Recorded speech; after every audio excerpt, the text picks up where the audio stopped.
Ánimo.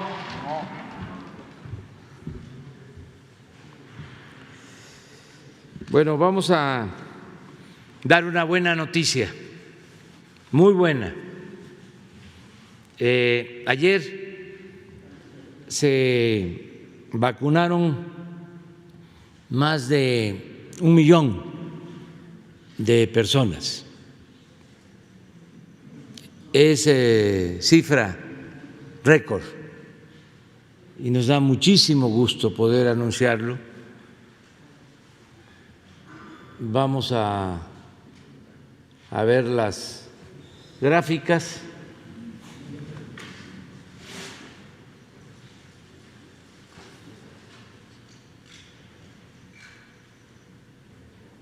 Un millón 61.962.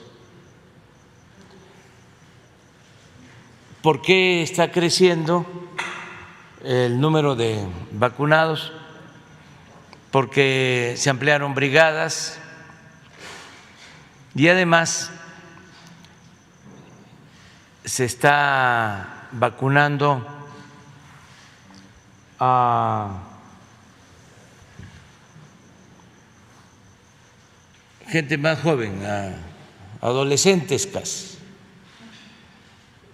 de 40 a 49, y se pueden mover. No es el caso de la vacunación de gente mayor, que les costaba más asistir a los centros de vacunación.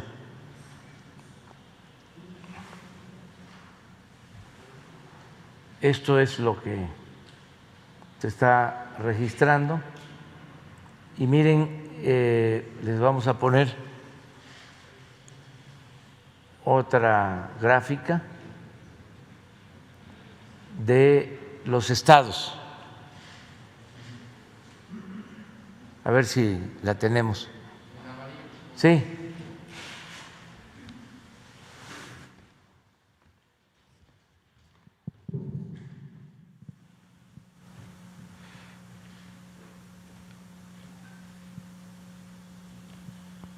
Ciudad de México,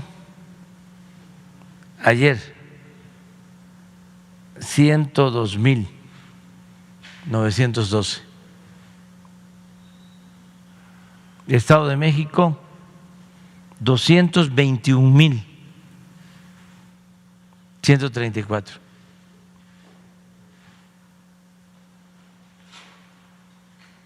Guanajuato 92,616.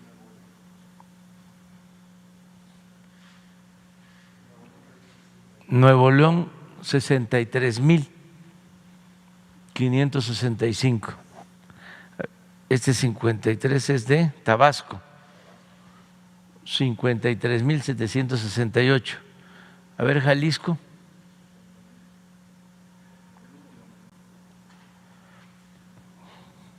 $50,674. O sea, vamos muy bien. Ya en esta semana se concluye la vacunación con primera dosis de 50 a 59.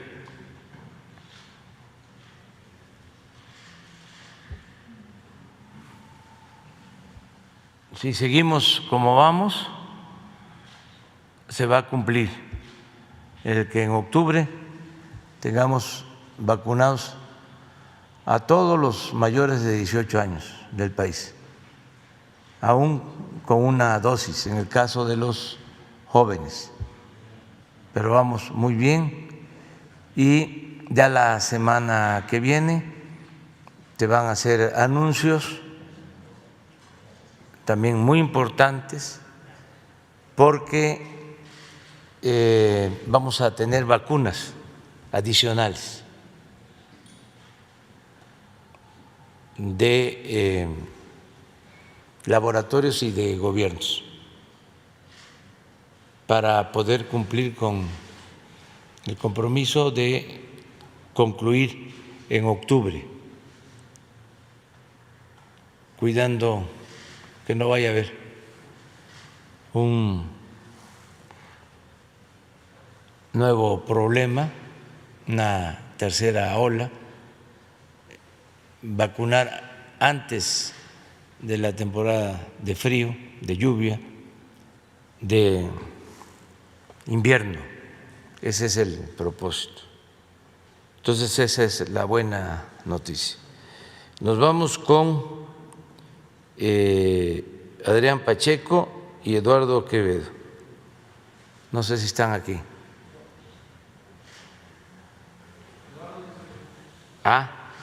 Quedaron pendientes de ayer. Sí. Perdón, Adriana. Adrián. Sí. Buen día, señor presidente. Adriana Pacheco de la Hoguera. Preguntarle, presidente, ¿cuál es su opinión de este reclamo casi de Israel que hizo al embajador de México, Pablo Macedo, tras votar en la ONU a favor de crear una comisión investigadora de los ataques contra Gaza? Y pues, si va a haber alguna respuesta de su gobierno a Israel.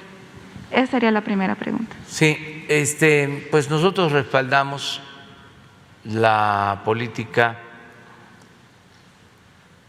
que se aplica en este asunto, buscando siempre que haya diálogo, que no haya violencia. Y no quisiera ahondar sobre el tema, solo decir que estamos de acuerdo con el pronunciamiento que se hizo en la ONU, que hizo nuestro representante en la ONU y miembro del Consejo de Seguridad, el doctor Juan Ramón de la Fuente. Y ese pronunciamiento es el mismo que apoya la Secretaría de Relaciones Exteriores. Eso es todo lo que puedo decir. Bien, señor presidente, ya considerando que está por iniciar la mitad de su gobierno, ¿usted piensa hacer algún cambio en su gabinete? Vamos a esperar que pasen las elecciones. Es que de verdad sí es un antes y un después. Siempre ha sido así, y ahora pues no es la excepción. Siempre las elecciones intermedias son como el fin de un periodo y el inicio de otro. Entonces, vamos a esperarnos a que pasen las elecciones el domingo, las elecciones del domingo. Eduardo. Gracias, presidente. Buenos días. Eduardo Quevedo, de Canal 14. Bueno, hace unos días un informe de la Oficina de la Defensoría de los Niños reveló que existe una red de tráfico sexual en escuelas privadas y públicas. Las preguntas son tres en específico. ¿Existe una investigación específica en violencia sexual en escuelas? ¿Cómo se coordinaría la Secretaría de Seguridad Ciudadana con la Fiscalía General de la República en este sentido?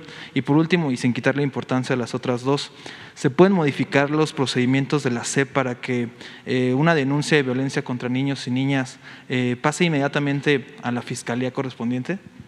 Sí, primero que es reprobable que existan estas agresiones, ¿no?, a niñas, a niños. Y sí, la Secretaría de Seguridad Pública y Protección Ciudadana está pendiente de estos lamentables hechos. Y vamos a revisar lo que estás proponiendo para que sea expedito, aun cuando en estos casos se debe de actuar con prontitud y sobre todo prevenir en escuelas, ¿sí?, en la vía pública, en todos lados, y estar también pendiente del maltrato en las familias, porque es también lamentable que esto suceda en el seno familiar por descomposición en las familias, por la desintegración de las familias.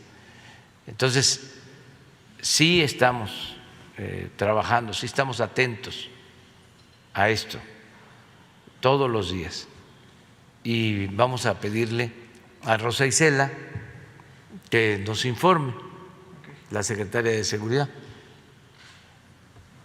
Ellos vienen aquí cada mes y le vamos a pedir que informen más sobre violencia familiar y sobre acoso sexual y sobre la protección a niñas y a niños. ¿Qué se está haciendo para que se tenga la información? Gracias, presidente. Y bueno, ayer recordaba usted el año del 78, el expediente que yo me iría 7 años atrás. Ya estamos a 7 días de que sea la conmemoración de los 50 años del halconazo. Y bueno, la pregunta sería, ¿qué reflexión podemos hacer frente a la herencia de aquella matanza y de los responsables de la guerra sucia? ¿Y se creará alguna instancia para conocer la verdad de lo ocurrido en el halconazo? Sí, Gobernación está atendiendo este asunto con familiares de víctimas, con familiares de desaparecidos por la guerra sucia. Esto lo está coordinando Alejandro Encinas.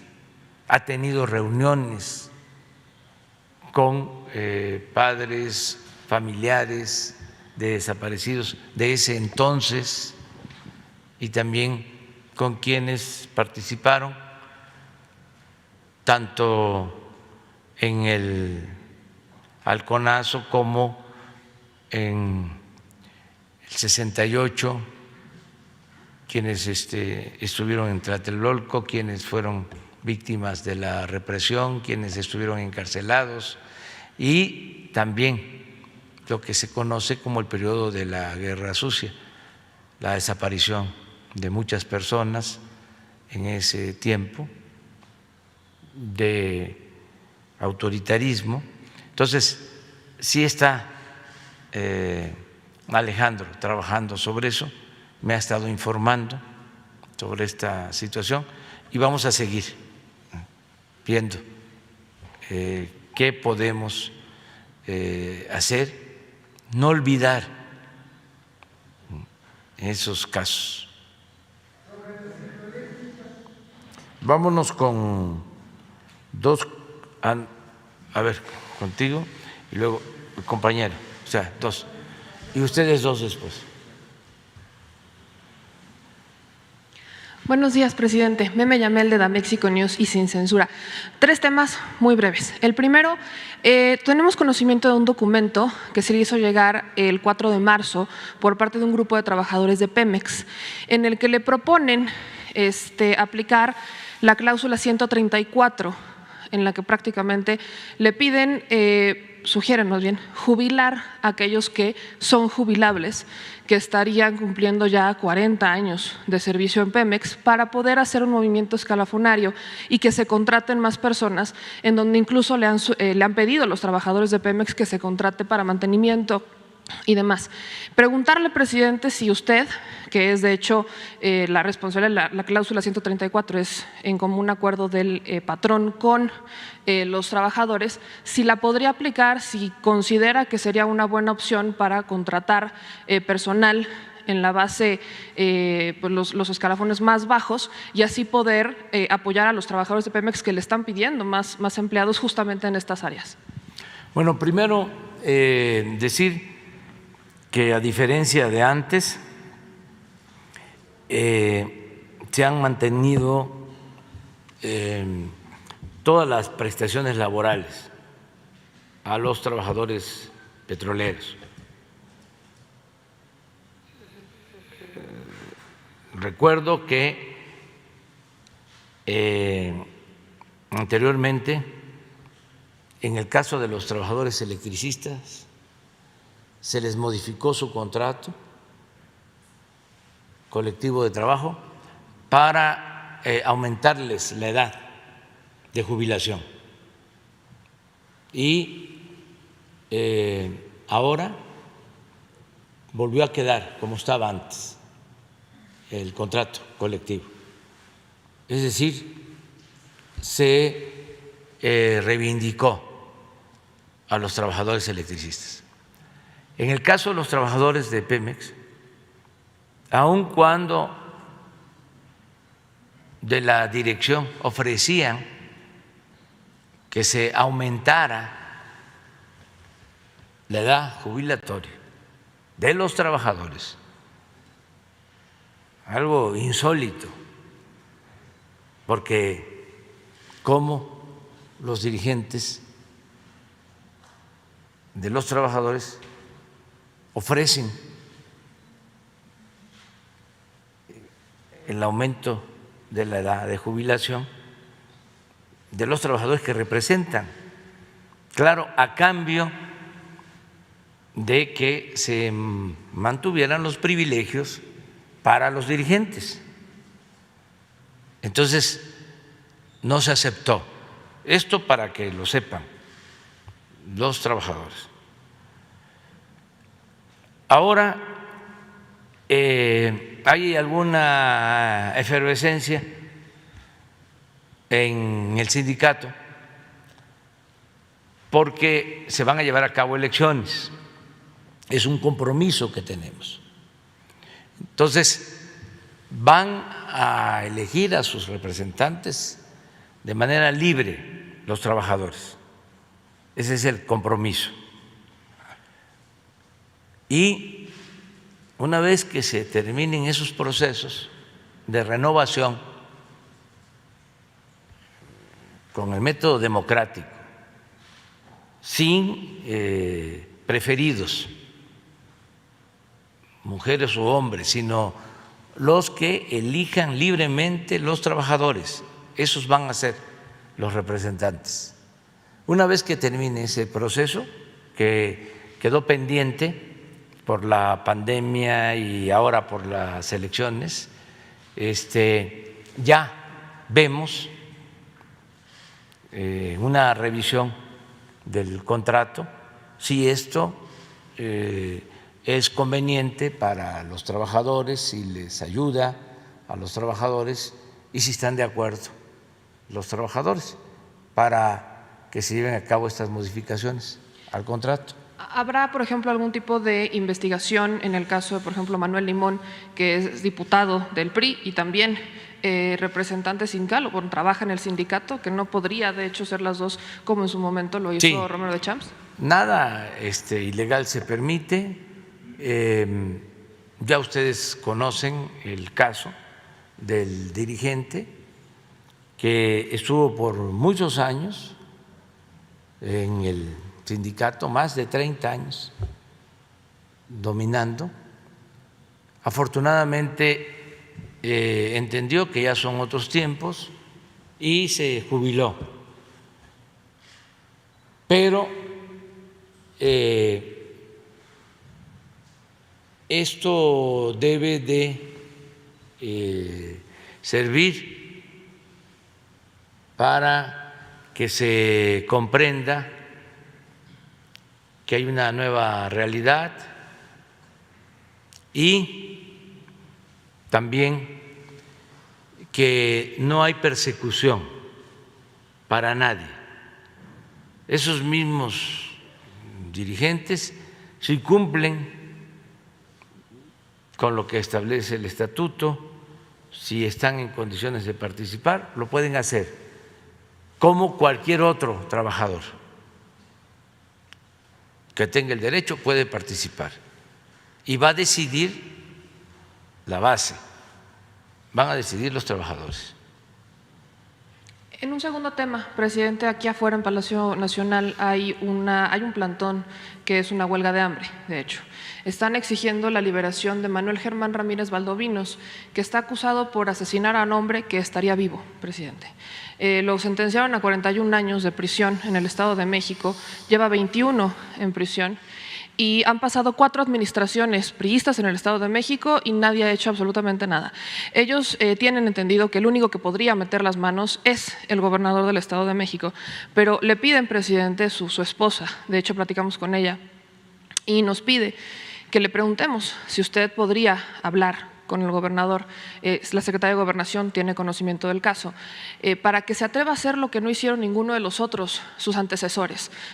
Su esposa nos dice que cuánto vale la vida de su esposa, cuánto vale la libertad de su esposa, la vida de su hijo. Ella perdió un hijo por un mal procedimiento de revisión en una de las visitas conyugales y es uno de tantos casos, presidente, donde hay encarcelados con procesos completamente irregulares y sin evidencia, con la evidencia completamente opuesta a los hechos.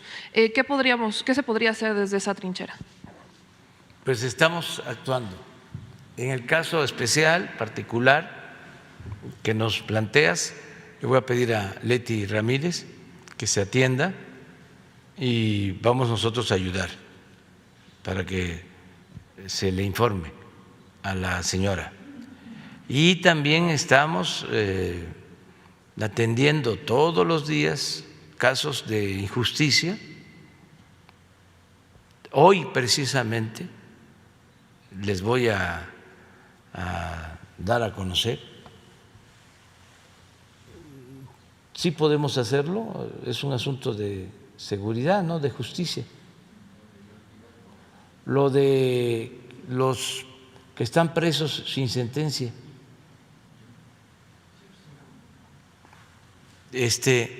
Esto lo estamos viendo porque es una violación, consideramos, a los derechos humanos de pues miles de personas que están detenidas sin sentencia y ya llevan tiempo, años. Entonces vamos a enviar de manera respetuosa un escrito al Consejo de la Judicatura para que esto se atienda. Esto tiene que ver con la necesidad de que se cuente con defensores de oficio y que también el Poder Judicial, con todo respeto, atienda a quienes no tienen para pagar abogados. Porque si una gente que tiene recursos y puede pagar abogado y está en una situación de esta, es muy probable que logre que lo liberen. Pero el que no tiene y en donde no hay abogados de oficio o no se le da la importancia, pues ahí pueden estar años. Miren esto.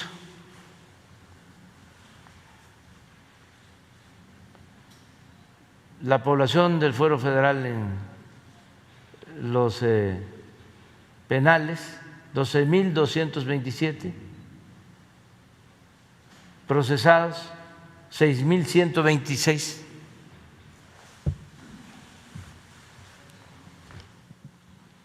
Sentenciados 6.101.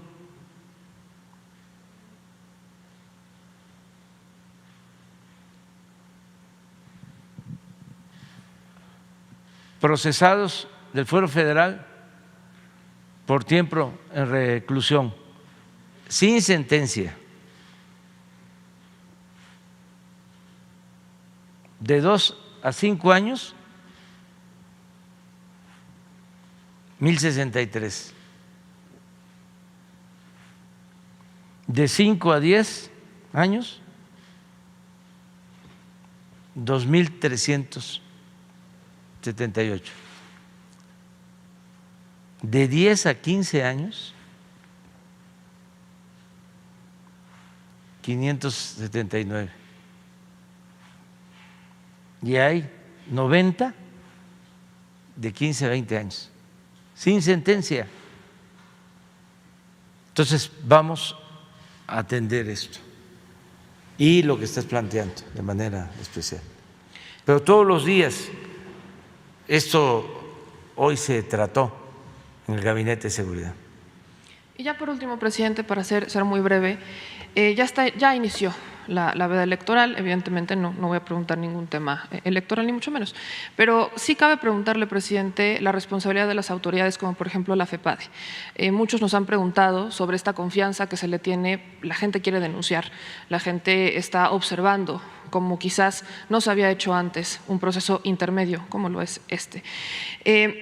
Hay una nueva legislación en la materia donde los delitos electorales son considerados delitos graves y ameritan prisión preventiva oficiosa. Dentro de este tema hemos retratado varios casos en donde ya hay delitos electorales que entrarían con esta nueva sanción. Casos, le puedo mencionar muchísimos. Un candidato de un partido tricolor en Torreón gastó, ya tenemos documentado, 44 millones. Se pasó muchísimo el tope de gastos de campaña, lo que es ya un delito electoral, y es esto grave. Hay personas que por supuesto están involucradas, incluso estaríamos hablando de un delito que podría tipificarse como delincuencia organizada, donde 3 o más personas están derivando un beneficio económico o material a través del tiempo. Los nombres de las personas, los tenemos documentados. Podría ser hasta Petra Ávila Sánchez, Miriam Leticia Licerio Telles, Marta Leticia Cigarro. Bueno, es un ejemplo de muchos que tenemos documentado. Pero, presidente, ¿cómo confiar en la ciudadanía? ¿Cómo denunciar? ¿Cómo acercarse a la Fiscalía Especializada en Delitos Electorales, bueno, la FEDE? ¿Cómo puede participar la gente más activamente en un proceso donde hay cambios legislativos importantes como lo es este? Hay gente que no confía en que vaya a ocurrir algo si se denuncia. No puedo.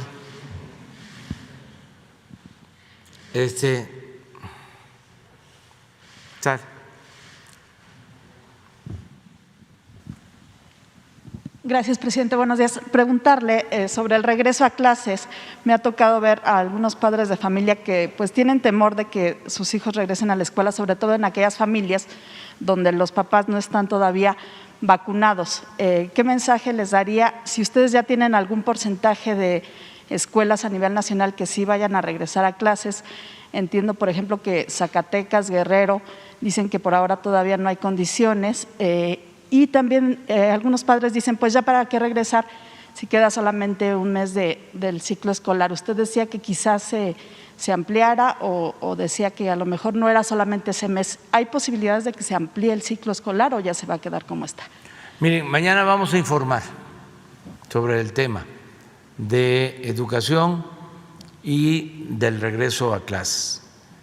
Adelanto de que hoy tienen una reunión los dirigentes de los maestros, del sindicato de maestros, con la secretaria de Educación, con la maestra Delfina.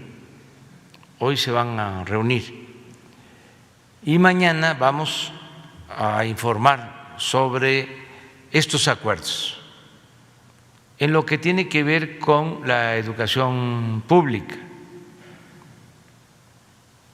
Mañana vamos a informar de cómo ya se están preparando muchas escuelas con la participación de maestras, maestros, de madres y padres de familia para el regreso a las clases presenciales. Solo decir que ya se permite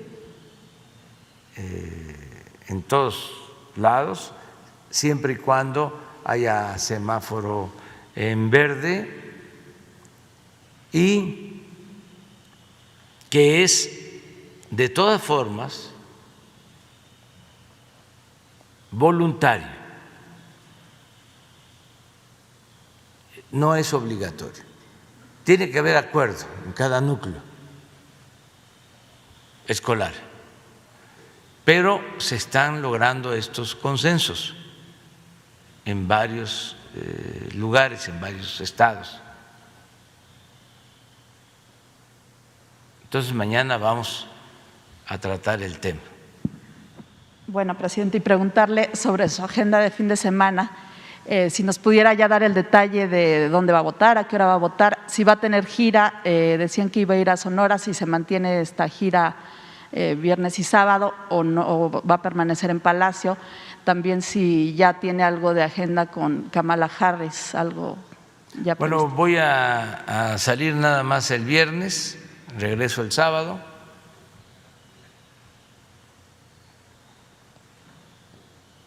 Voy a una supervisión ¿Sí de va obra. a ir a Sonora?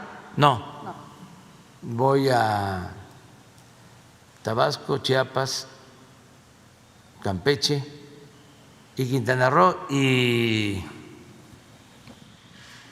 voy por primera vez, bueno, ya lo hice cuando la inundación, pero ahora vamos a sobrevolar en helicóptero todo el tramo 1 del Tren Maya y el tramo 7, porque vamos a ver el trazo y el avance del terraplén para constatar los avances. Regreso el sábado, el domingo voy a votar.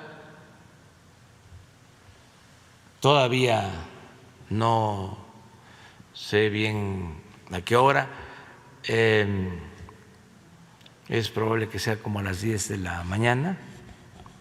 Queda aquí cerca la casilla, según me han informado. ¿Aquí en Moneda? Sí, sí, muy cerca, como a 20 metros. Está aquí cruzando la calle, ¿no? Cruzando la calle. Y voy a estar aquí pendiente el domingo en Palacio todo el día. Y hasta ahí. De la vicepresidenta, ¿tiene algo ya claro de su agenda una vez que inicie Ya la cita? se tiene la agenda. Mañana puede ser que invitemos a Marcelo Ebrard para que él dé a conocer los detalles. Presidente, y preguntarle si tiene alguna opinión sobre esta orden de la Comisión de Quejas del INE de que ordenó el retiro de 3 conferencias mañaneras. Que se acata y se cumple. ¿Ya le recibieron la notificación? Porque hasta Creo hace que un- una sí.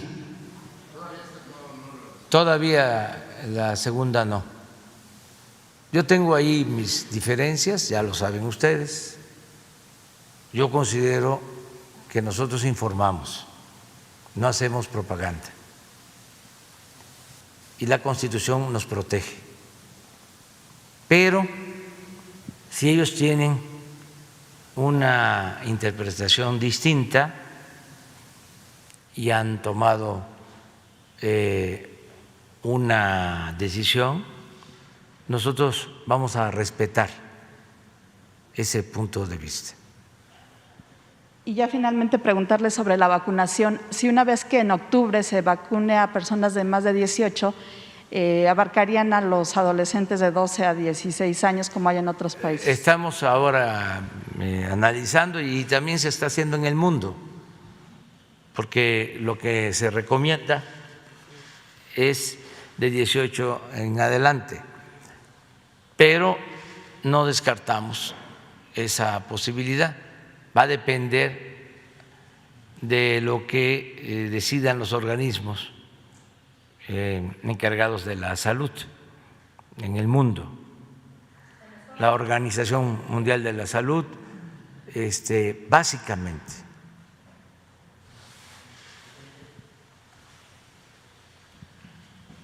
Muy buenos días, presidente. Ramón Flores, corresponsal del Centinela Informa and the Humanoid en Inglaterra. Sabemos que ya estamos en una veda electoral, pero le tenemos que hacer esta pregunta. No es nada electoral. Lo que pasa es que mucha gente de los estados de Michoacán, Guanajuato, Guerrero y Jalisco nos han externado su preocupación para salir a votar este 6 de julio. Presidente, mi pregunta es, en concreto, ¿qué mensaje le manda a la población respecto a la seguridad de los comicios? ¿Podemos saber si estarán a cargo de la seguridad el Ejército, la Marina y la Guardia Nacional? ¿O qué estrategia es la que tiene su gobierno para garantizar la seguridad de los comicios? Mire, decirle a todos los ciudadanos lo que ya externé el día de ayer. Lo mismo, hay paz, hay tranquilidad en el país, no hay inestabilidad, de modo que están garantizadas las libertades. Y en este caso, la libertad para elegir a los representantes del pueblo. No hay ningún problema. Existen, como en todo proceso electoral, confrontaciones, a veces agresiones, pero hay normalidad política, hay normalidad democrática en México. Entonces, todos los ciudadanos tienen esa garantía de protección. Es nuestra responsabilidad y se está cumpliendo. No puedo extenderme más, pero decirles que no hay nada que temer. Presidente, mi segundo tema es, afuera de aquí de Palacio Nacional se encuentra la madre del presunto culpable del asesinato de la candidata de Moroleón, la señora Esmeralda García. Está fuera de aquí de Palacio. Ella argumenta que su hijo fue detenido ilegalmente, su hijo se llama Fernando Martínez, tiene pruebas de que la Fiscalía entró sin orden de cateo, la Fiscalía de Guanajuato, y sin orden de aprehensión, que están fabricando un presunto culpable para resolver el caso. Traen muchísimas pruebas, las estuvimos viendo allá afuera, de que su hijo no estaba en el lugar donde presuntamente fue detenido. Ella solamente quiere ser escuchada y entregar las pruebas de que su hijo es inocente. Presidente, ¿se puede revisar su caso para no fabricar presuntos culpables por resolver un caso rápido? Sí, puede la señora asistir y nosotros podemos ayudar para que sea atendida en la Secretaría de Gobernación el día de hoy. Ok, y presidente, ya por último, en febrero del año pasado nosotros le dimos a conocer el caso de los jubilados de Bancomer, que en represalia por demandas judiciales no han recibido incremento a su pensión, despojo de la mayor parte de la pensión a jubilados, tienen una demanda en la Junta de Conciliación y Arbitraje por más de 17 años sin resolver, despojo del 50% del seguro de vida pagado durante 35 años por el jubilado. Usted ese día giró instrucciones para que fueran recibidos por la secretaria Luisa María Alcalde. A un año de la denuncia, presidente, no han sido recibidos por la secretaria. ¿Qué pasa con los funcionarios que no tienen sus órdenes, señor presidente? Bueno, hay que revisar el asunto, pero si están ellos en condiciones de ir hoy mismo a la Secretaría del Trabajo, van a ser recibidos por la secretaria. Tú les comentes. Muy bien. A ver, vamos al aeropuerto. Doctor Pedro Centeno. Buenos días, señor presidente. Gusto en saludarlo. Sí, adelante. Gracias. Estamos aquí en el Aeropuerto Internacional de la Ciudad de México, en la terminal número 1, señor, y estamos recibiendo el vuelo 78 con el embarque 64. Este vuelo viene de Beijing, China, con vacuna del laboratorio Sinovac, con 1 millón de dosis, señor presidente. Y en unos minutos estaremos también recibiendo el segundo vuelo del día, que es el vuelo 79, con el embarque 65 del laboratorio Pfizer, que trae 585,000 vacunas al país, y esto representa ya en nuestro país, señor presidente, 42.347.665 dosis que han llegado al país para seguir en el Programa Nacional de Vacunación contra COVID-19. Y cabe resaltar que llegando estas vacunas inmediatamente se van a la distribución a Baja California, Sonora y Chihuahua, señor presidente. Eso es cuanto, señor. Muchas gracias, doctor. De modo que ya tenemos más de 42 millones. ¿Cuál es la cifra exacta? 42.347.665 dosis, señor presidente. Muchas gracias, Pedro. Muchas gracias a todos los compañeros. También un saludo a los que trabajan en el aeropuerto y ayudan en toda esta operación. Muchas gracias a todas y a todos. Gracias, señor presidente.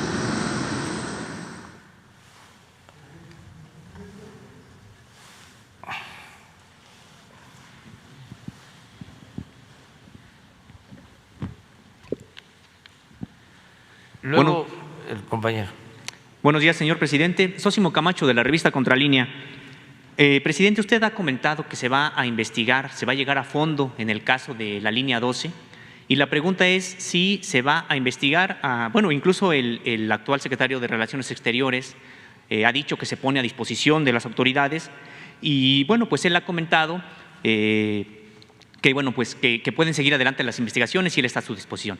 Pero la pregunta es si se va a investigar a otros funcionarios que hoy trabajan en la Secretaría de Relaciones Exteriores y que incluso, bueno, fueron investigados por haber sido partícipes en este proceso de la línea 2. Está el caso de Juan Carlos Mercado, que él, ahora estaba como funcionario en Relaciones Exteriores, pero él incluso fue sancionado con una multa de $2.5 millones, inhabilitado por 10 años para ocupar cargos. Y bueno, pues digamos que salió avante de estas acusaciones porque prescribieron los delitos, no porque resultara inocente. Entonces, quería preguntarle qué opinión tiene al respecto, señor presidente, y si se va a investigar también a otros funcionarios, además del propio secretario. Sí, nada más esperar a que se tenga el dictamen. Y ya lo informó de esa manera la secretaria, la jefa de gobierno, Claudia Sheinbaum. Entonces, vamos a esperar que se tenga el dictamen y para dejar en claro las cosas, en nuestro gobierno no se permite la corrupción ni hay impunidad. Gracias, presidente. En una segunda pregunta, bueno, usted se ha referido a la violencia que ha ocurrido en el sur de Veracruz, específicamente en el municipio de Cozoleacaque. Bueno, pues ahí desafortunadamente pues hay un cacicazgo muy importante, muy fuerte. Está el caso de los hermanos Vázquez Parisi, quienes han estado pues entregándose la alcaldía. Prácticamente un hermano sale e ingresa otro, termina el periodo del hermano e ingresa otro. Y bueno, son 11 años que llevan ocupando la alcaldía y que en esos 11 años han entregado contratos, 428 contratos por más de 700,000 millones de pesos a 11 empresas. Y estas 11 empresas se crearon al inicio de estos mandatos de estos hermanos Vázquez Parisi. Ellos son hijos de un cacicazgo importante en la región, ya fallecido en 2006, conocido como el Cacique del Sur. La pregunta, señor presidente, es ¿qué va a pasar con este municipio de Cozoleacaque que está en manos de estos hermanos y que, bueno, pues desafortunadamente las investigaciones no avanzan? No obstante que, bueno, hay señalamientos de la Auditoría Superior de la Federación por estos contratos que le comento, pero no avanzan las investigaciones y, bueno, pues ellos siguen en el cargo. Bueno, no voy a opinar sobre eso, te pido tu comprensión, porque son asuntos que tienen que ver con la participación electoral y política, ¿no?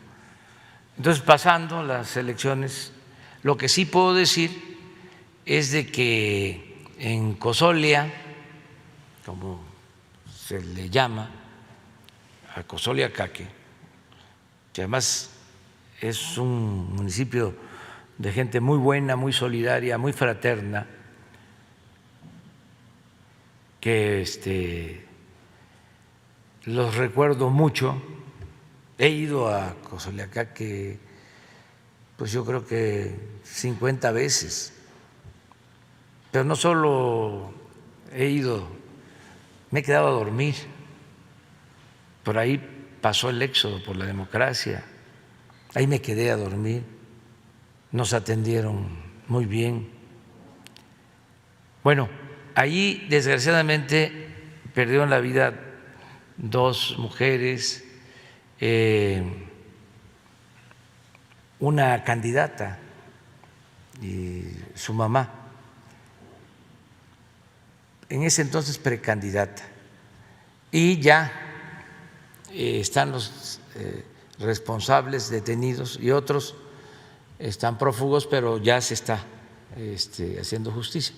Entonces, vamos a esperar a que pase lo de las elecciones y hablamos bien. Solo decir en este y en todos los casos que la democracia depende de nosotros. depende de los ciudadanos, está en nuestras manos, cada ciudadano. Tiene que ver con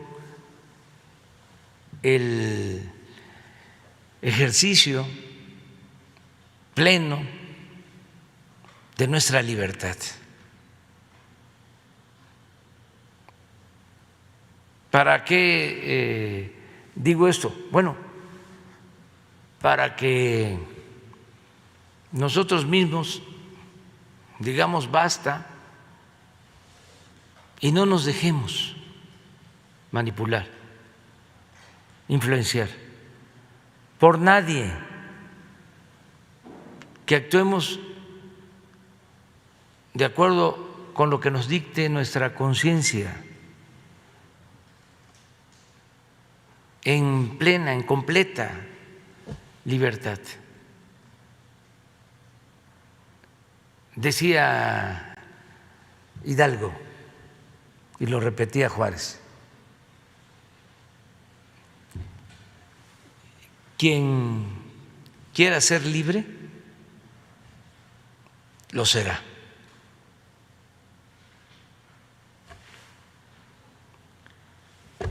Gracias, señor presidente. Una tercera pregunta.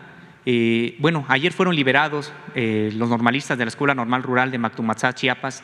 Sin embargo, la liberación fue de manera condicionada. Se les ha prohibido participar en actos políticos. Señor presidente, la pregunta es que son 17 escuelas normales rurales que viven en la precariedad, no de ahora, por supuesto. Usted es un asiduo estudioso de la historia de México, sabe de la importancia de las escuelas normales rurales, el contexto en el que fueron creadas y también pues digamos que lo que significó para las comunidades campesinas de este país. Las normales rurales ahora tienen que movilizarse, tienen que hacer marchas, plantones, porque tienen que arrancar prácticamente a los gobiernos estatales las convocatorias de cada año. Tienen que movilizarse para mantener la matrícula estudiantil y no verse reducida. También tienen que movilizarse para mantener el comedor como está desde su inicio, mantener también el internado y mantener los módulos de producción. Sin embargo, señor presidente, bueno, pues se les ha tachado durante tanto tiempo de violentos y de que, bueno, pues no tienen razón de ser sus protestas como tantas otras que usted sabe, usted conoce. Sin embargo, bueno, pues ahora tienen que seguir haciendo lo mismo.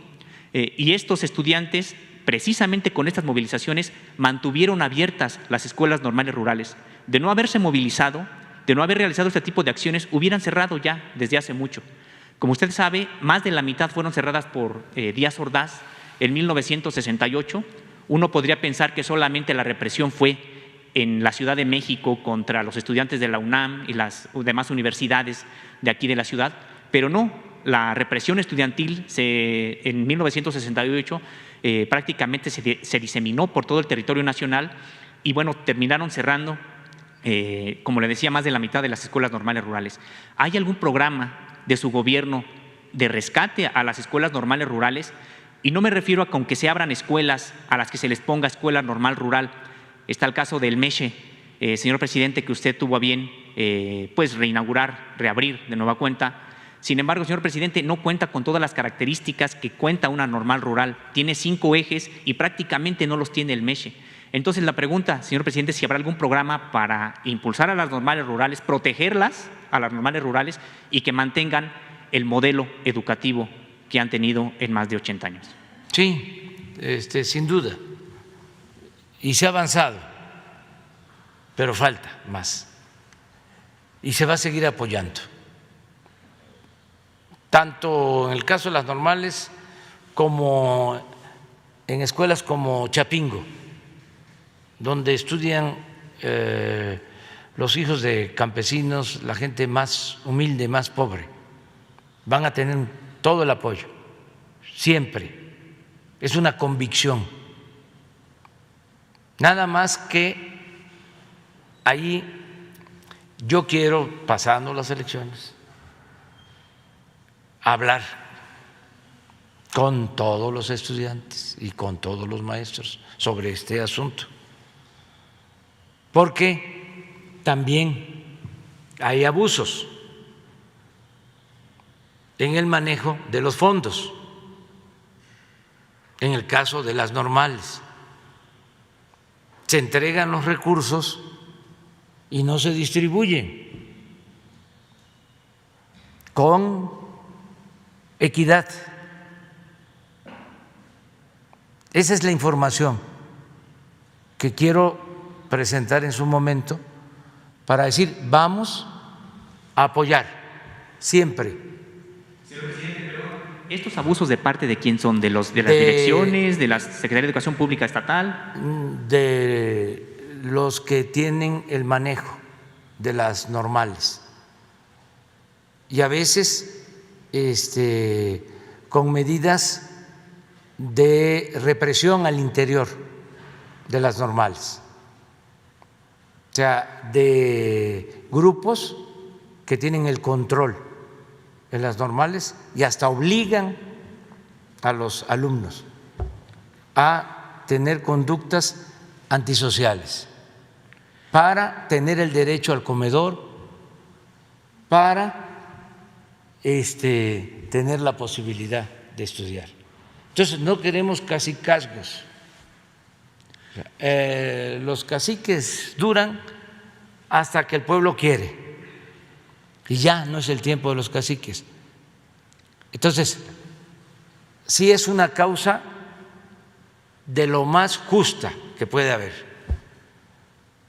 pero no debe de utilizarse por nadie para medrar. Pero eso lo vamos a tratar bien después. Sí, señor presidente, la organización estudiantil más vieja del país, la más estructurada y que logró la defensa de las normales rurales es la Federación de Estudiantes Campesinos Socialistas de México, que es precisamente la manera en que se han aglutinado los estudiantes para defender el normalismo rural. Probablemente, no sé, si usted ha iniciado contactos con esos estudiantes, con su comité central. Voy a hablar con ellos para eso y con toda claridad. Y vamos a hablar también de la vía pacífica para protestar.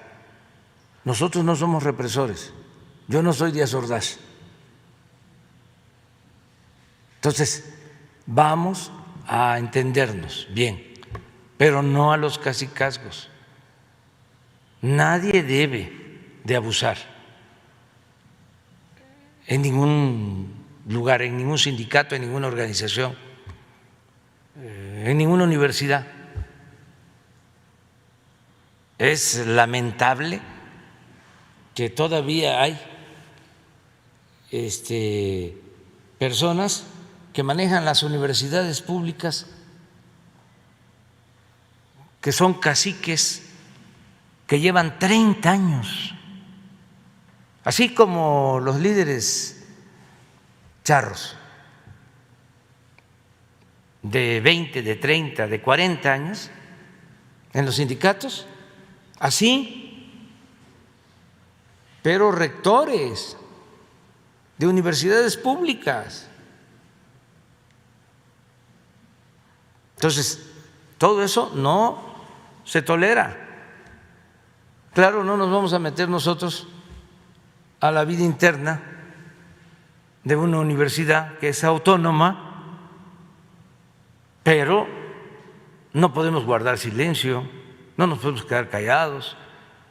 Y la comunidad universitaria de que se trate debe saber que eso es indebido. No se puede dar ese ejemplo en una universidad.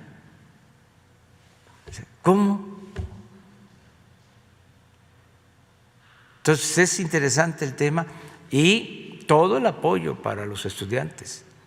O sea, que no les falte nada, que tengan sus becas, que en los internados no les falte la alimentación,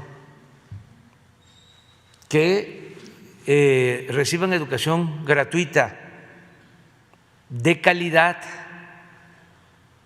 y que saliendo de la normal tengan automáticamente su plaza su base para trabajar como maestros en la Secretaría de Educación Pública. Esas son las instrucciones que he dado. Pero también he estado notando cosas que no son convenientes. Aquí hablé de cómo lamentablemente 2 alumnas de escuelas en Puebla, que van un grupo a la caseta de cobro y se suben las 2 y otros jóvenes a la parte de atrás de un tráiler, de estos de 2 remolques, abren la puerta para sacar cosas, arranca el camión, no voy a decir que se dio cuenta o que no se dio cuenta, arranca y ellas se tiran y pierden la vida, pues se golpean en el pavimento. Entonces sus familias,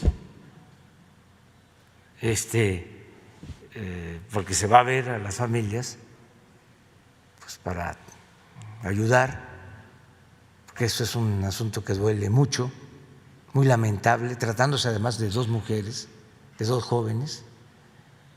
Y entonces los testimonios de los familiares es que casi las obligan a llevar a cabo esos actos para tener derecho, y es un asunto lamentable, doloroso, al comedor. Entonces, ¿qué es eso? ¿Es educación? No, así no es. Entonces vamos a revisar las cosas, siempre garantizándoles su libertad. Aquí también he dicho que ser joven y no ser revolucionario es una contradicción, hasta biológica. Pero tenemos que dialogar sobre este tema, sobre estos asuntos, sin que les falte lo que necesitan.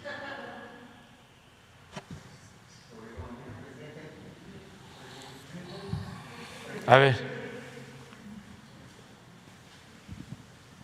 Sí, buenos días. ¿Tú ya preguntaste? No. Sí, por favor.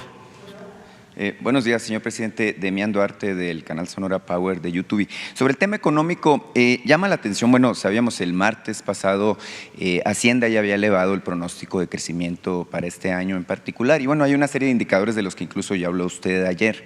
Es interesante que hoy Banco de México ratifica, incluso eleva, ¿no? El pronóstico habla de que pudiera la economía crecer un 7%. Y el tema me inquieta y me interesa mucho, en específico porque naturalmente estamos saliendo de la situación de pandemia y esto ha implicado pues una desmovilización en muchos niveles de los sectores productivos. El punto es, yo a usted lo he visto que ha seguido trabajando pues todos los días, ¿no? 16 horas, incluso nosotros los compañeros de los medios seguimos trabajando independientemente de la situación de pandemia. Los sectores llamados estratégicos nunca dejaron de trabajar. Hay una disposición de parte de la Secretaría de la Función Pública que le permite a los integrantes del sector público sindicalizados no reintegrarse a sus actividades normales hasta después del 31 de julio. Y este tema preocupa, señor presidente, porque precisamente parte de los criterios de los que habla Banco de México en términos de que se tiene una buena perspectiva y que puede mejorar en función de que se mejore la movilidad y el desarrollo de las distintas, digamos, funcionalidades de lo que es el gobierno, pues tiene mucho que ver precisamente con que se reintegre el sector público en pleno. Y mire, no es grilla, la verdad es que más bien es una observación. Los ciudadanos comunes tenemos problemas todavía, por ejemplo, para gestionar trámites tan simples como la posibilidad de obtener nuestro pasaporte mexicano, ¿verdad? En Sonora, por ejemplo, está cerrada la Delegación de Relaciones Exteriores hasta la fecha.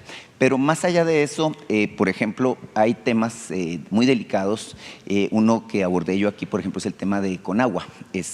La cuenca del río Mátape tiene problemas de sobreexplotación y el problema es que no hay inspectores en Conagua para que vayan y hagan las inspecciones.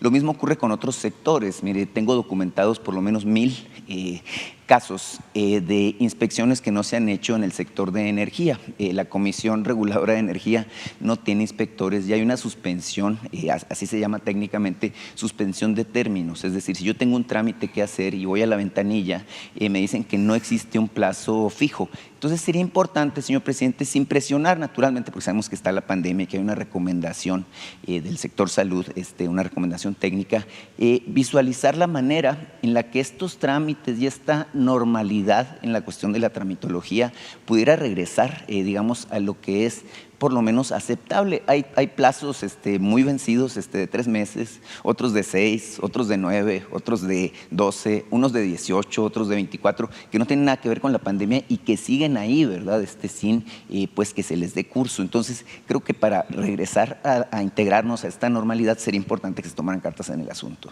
Sí, ya lo estamos analizando, porque sí ya hace falta la integración presencial de los servidores públicos, de todos los servidores públicos, porque sí se han demorado trámites en el gobierno, hablando también de las universidades.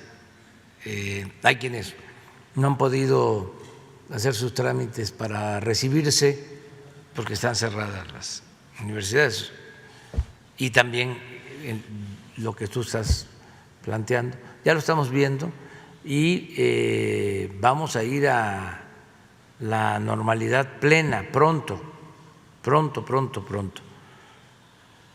No puedo decir más. Solo pues celebrar, porque es una buena noticia, no creo que perjudique a nadie, el que el Banco de México incrementó su pronóstico de crecimiento para el país hasta 7%. Eso es muy bueno, porque siempre hemos hablado que si hay crecimiento, hay empleos, si hay empleos, hay bienestar, si hay bienestar, hay paz, hay tranquilidad. Entonces, vamos a estar buscando ya la normalidad completa y el regreso de los trabajadores al servicio del Estado en su momento. ¿Incrementaría su pronóstico de crecimiento? Había dicho que entre 5 y 6 usted. Bueno, pues si el Banco de México dice 7, pues vamos a respetar la proyección del Banco de México. Toco madera. O sea, yo lo que estoy percibiendo es que hay crecimiento, que no hemos tenido ningún problema, hay equilibrio en lo macroeconómico y se echó a andar la economía de nuevo. Me da mucho gusto que ramas de la actividad económica muy afectadas ya empiecen a florecer, ya empiecen a recuperarse, que fueron muy golpeadas, como la actividad turística, los restaurantes y otros negocios. Pero ya ahí va, poco a poco. Imagínense la satisfacción que me produce, no solo el que se esté recuperando la economía y que se haya aplicado una buena estrategia, sino el que esté bajando el número de fallecidos por la pandemia. Eso es lo que me tiene más tranquilo, porque eso duele mucho, mucho, mucho, mucho, mucho. Hemos sufrido bastante por eso. Entonces, es distinto estar con la pandemia a la baja y con menos fallecidos que estar como estuvimos desgraciadamente en enero, en febrero. Aquí en la Ciudad de México llegamos a estar al 95% de ocupación de hospitales. Hubieron 3 días en el Hospital Central Militar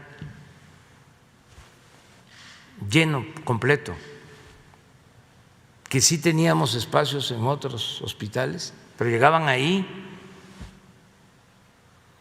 y se les indicaba que estaba lleno el hospital, pero que había a dónde ir para atenderlos, porque afortunadamente nunca nos faltaron las camas. Y muchos no se querían ir en esos 3 días a otros lugares. Entonces eso fue muy, muy, muy, muy doloroso, muy difícil. Entonces, ahora no es lo mismo. Tenemos espacios suficientes. Esto es, llegamos a tener hace 3 días, 4 días, 2 fallecidos en la ciudad por COVID en la Ciudad de México.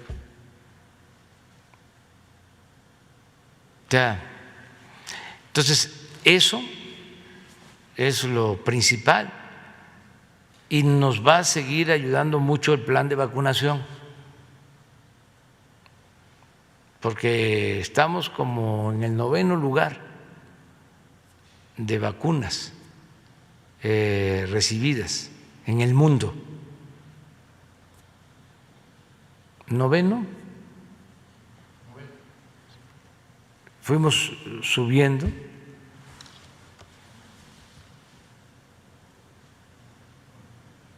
A ver si tenemos. ¿Sí?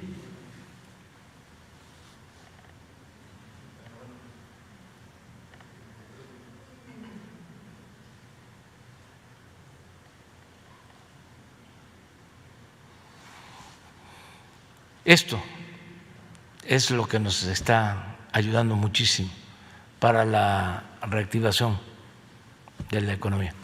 Claro. Grandes noticias la vacunación. De hecho, como usted dijo ahorita, a nombre de los adolescentes de 40 a 49 de los que formo parte, pues que ya vamos a podernos vacunar, pues muchas gracias. Y bueno, ya que le estoy dando un agradecimiento, también quiero reconocer su intervención, señor presidente, y la gestión que hizo el equipo de Ernesto Prieto en el Instituto para Devolver al Pueblo lo Robado, porque el día 1, que fue martes, y ayer, día 2, se procedió a la firma de los acuerdos relativos a los ferrocarrileros de la región de Empalme, un asunto muy importante que era de justicia social y que estaba pendiente. Muchas gracias de veras a nombre de ellos y de sus familias por esto. Señor presidente, una segunda pregunta, un segundo tema. hay una disposición que usted tomó que me parece importante y de hecho a mí me parece acertada la decisión de entregar a las Fuerzas Armadas el control de, bueno, en el caso de la Marina de los puertos, en el caso del Ejército de las aduanas de las fronteras terrestres. Sin embargo, bueno, más allá de la eficacia, el control que esto representa, evidentemente cuando se toman este tipo de medidas pues hay víctimas colaterales, pudiéramos decirlo de alguna manera. Ayer tengo entendido que un grupo de personas que se han estado manifestando aquí en las inmediaciones del Zócalo, que son un grupo de egresados oficiales de comercio exterior, se llaman así, y que iban a integrarse precisamente al servicio público en las aduanas y puertos. Bueno, una vez que se entregó a las Fuerzas Armadas el control, pues se quedaron, como decimos en Sonora, en términos beisbolísticos, chiflando en la loma. Es decir, no tienen la opción de integrarse ya porque estos puestos que estaban previstos para ellos corresponden precisamente a personal del Ejército y de la Marina. Ellos fueron seleccionados, son un grupo de 120 personas que fueron seleccionados de un universo de 26,000 personas. Corrieron con un proceso de capacitación pues, que duró, tengo entendido, 18 meses por lo menos, y bueno, son personas plenamente capacitadas, especialistas en comercio internacional, que bueno, lo que están pidiendo pues no es que les paguen 6 meses o un mes de prestaciones, sino más bien lo que están pidiendo es una oportunidad de integrarse al servicio público.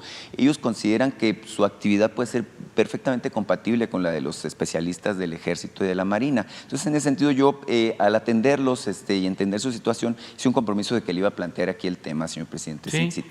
Lo puede ver el secretario de Marina, la encargada de puertos, que es de Marina Mercante.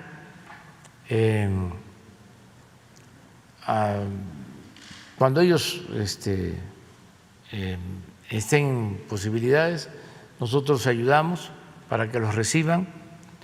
Es muy importante la renovación en los puertos. O sea, yo sé que tú no estás cuestionando eso, sino que no se cometan injusticias y que gente buena pues no sea excluida, que se les considere. Bueno, eso es lo que se va a hacer en todos los casos. ¿Por qué lo del manejo de la Marina en los puertos?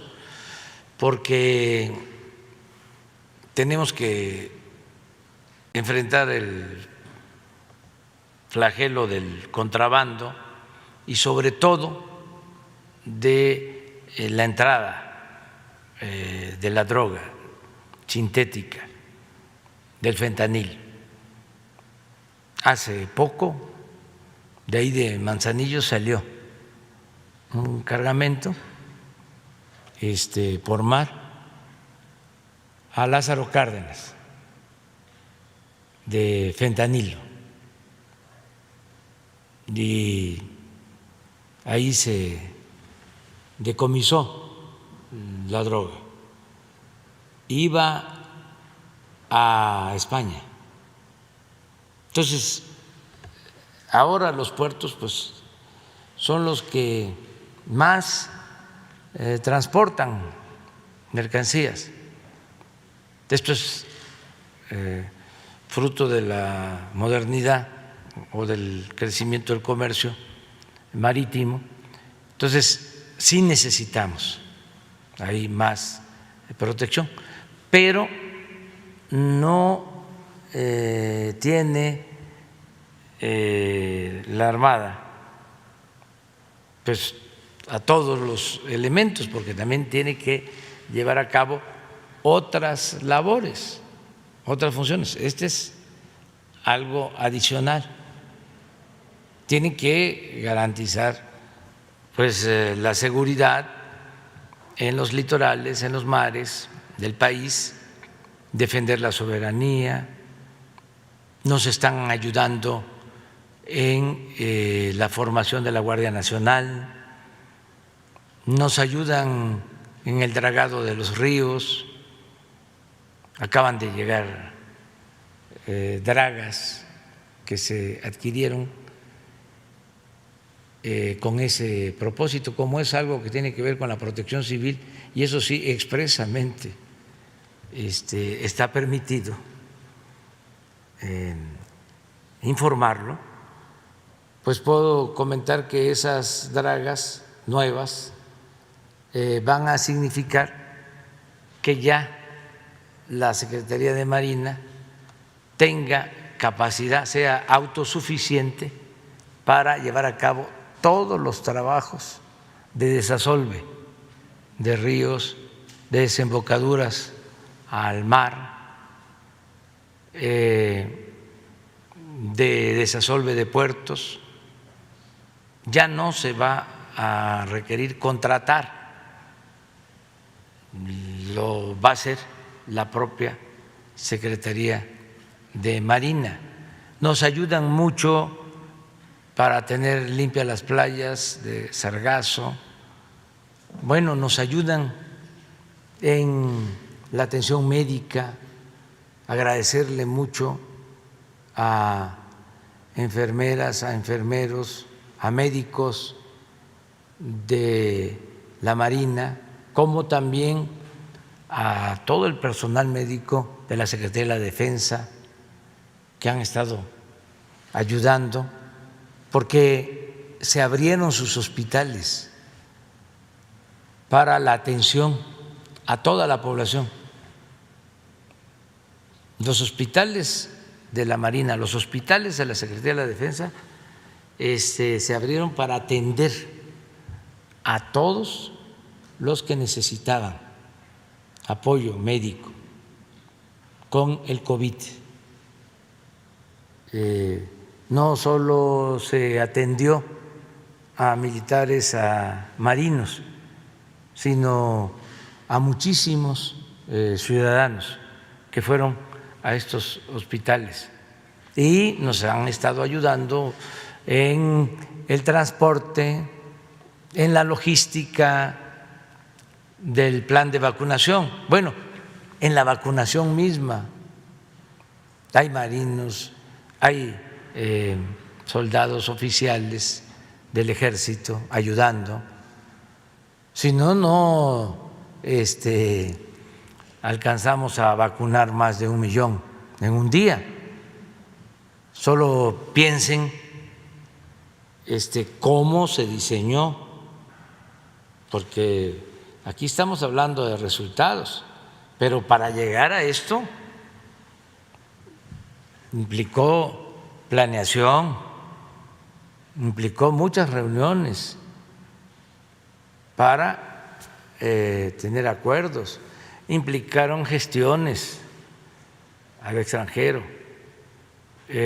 implicó pues el que se definieran rutas de traslado de medicamentos. Esto que hacen los de las Fuerzas Armadas, de que llegan las vacunas y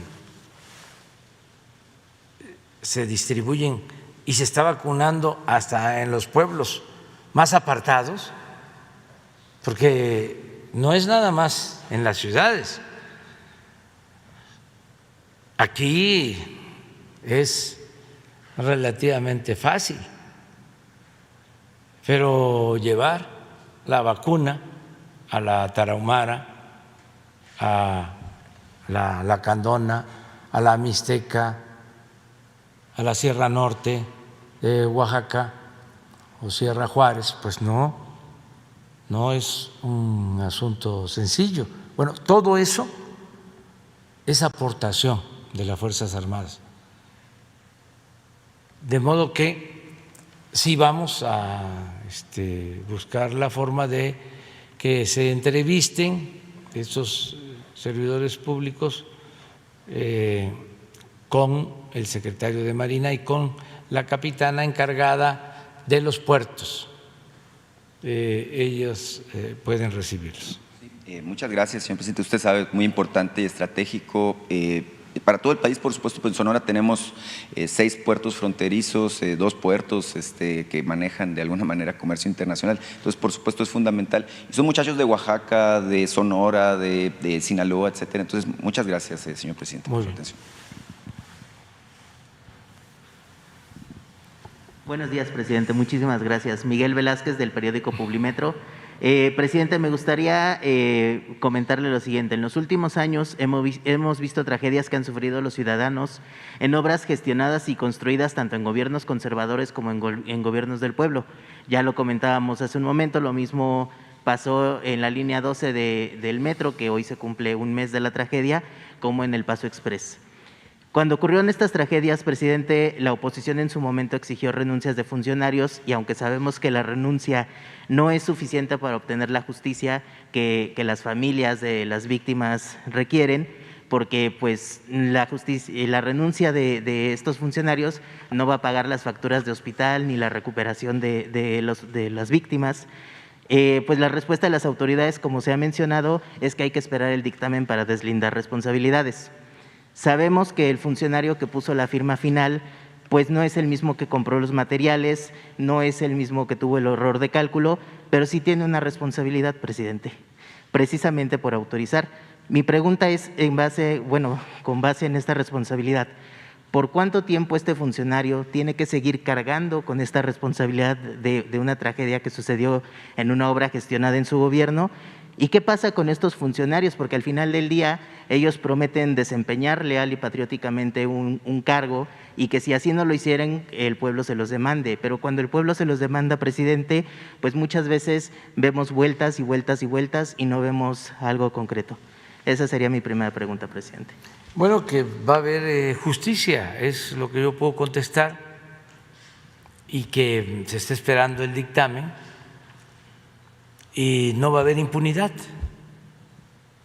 El que resulte responsable tiene que asumir su presunto delito. Y no solo es el dictamen del gobierno de la ciudad, la Fiscalía está haciendo su investigación y es de oficio porque hubieron lamentablemente pérdidas de vidas humanas. Entonces no va a haber carpetazo, va a haber justicia. Presidente, y un funcionario que hoy aunque esté en otra área, no esté en algo que pasó hace años en esa misma función, que sepa que es en cierta forma responsable, no debería de poner, aunque sea su renuncia en la mesa para decir, bueno, mientras sucede el dictamen yo pongo mi renuncia. Todos han expresado, hasta los de más alto nivel, que están a disposición de las autoridades y que esperan el veredicto, la resolución, el dictamen. Presidente, en un segundo tema me gustaría preguntarle sobre la tabla que nos mostraba al inicio sobre vacunación, la vacunación por estados. Si no recuerdo mal y si no vi mal, en Quintana Roo se aplicaron 1,200 vacunas ayer, pero iban 4 días en las que se aplicaban 0 vacunas, cuando Quintana Roo es uno de los estados que más nos preocupan hoy por COVID-19. ¿Qué pasó ahí? Puede ser que ayer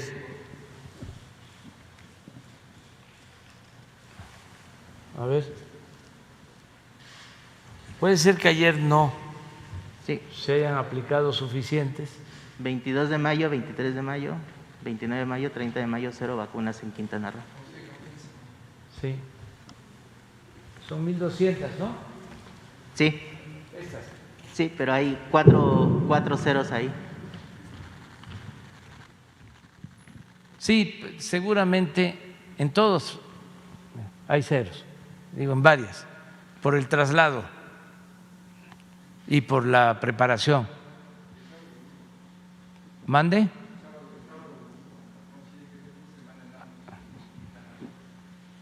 Sí, pero Quintana Roo está siendo atendido de manera especial, porque ahí tuvimos un incremento en el número de contagios. Incluso fue a Quintana Roo el doctor Hugo López-Gatell y con un equipo,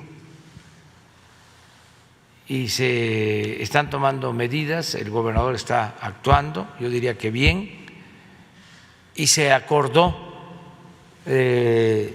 incrementar la vacunación tanto en Quintana Roo como en Baja California Sur, que no sé si ya se estén viendo los resultados. Es esto, ¿verdad? Pero aquí este es domingo, pero y en los dos casos se va a vacunar. Y pasando las elecciones, vamos a intensificar la vacunación en Quintana Roo, en Baja California Sur y en todas las ciudades fronterizas. Y fue justamente por este tema, ¿no considera también que haya la posibilidad de que las personas no estén yendo a los centros de vacunación? No, yo creo que es por capacidad de los centros de vacunación, que a lo mejor hacen falta más centros de vacunación, pero sí se está atendiendo porque es de los estados que nos preocupa, porque hubo un incremento en contagios, afortunadamente no en fallecidos, sino sí en contagios, y ya está aminorando. Esa es la información que tenemos y ya está siendo atendido. Precisamente por eso la pregunta, presidente. Y bueno, un último comentario, presidente. En una de las últimas ocasiones, si no mal recuerdo, fue en abril, cuando tuve la oportunidad de preguntarle, le hacía yo referencia a al programa de quién es quién en los precios del aeropuerto, porque veíamos precios de agua embotellada de medio litro hasta en 55 pesos, no sé si lo recordará. Yo sé que usted prometió darnos información sobre el programa de quién es quién en los precios del aeropuerto y su operación. Yo sé que vamos formados todos los que hemos solicitado información, presidente, pero me gustaría hacerle este recordatorio porque pues la página de quién es quién en los precios del aeropuerto sigue sin funcionar desde abril, estamos ya en junio, y pues queremos saber qué se está haciendo para proteger a los consumidores en el aeropuerto, presidente. Muy bien. Muchas gracias. Ya nos está escuchando seguramente Berenice. Hoy es jueves. El lunes se da información sobre quién es quién en los precios y ella va a traernos ya la información y ojalá y se restablezca la información de la página del aeropuerto para el lunes. Vamos a ver qué nos informa Berenice, si te parece. Ya vamos a dejar para mañana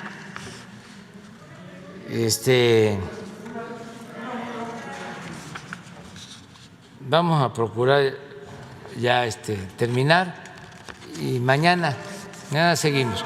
A ver, ¿por qué no se apuntan los compañeros? 1, 2, 3, 4, 5.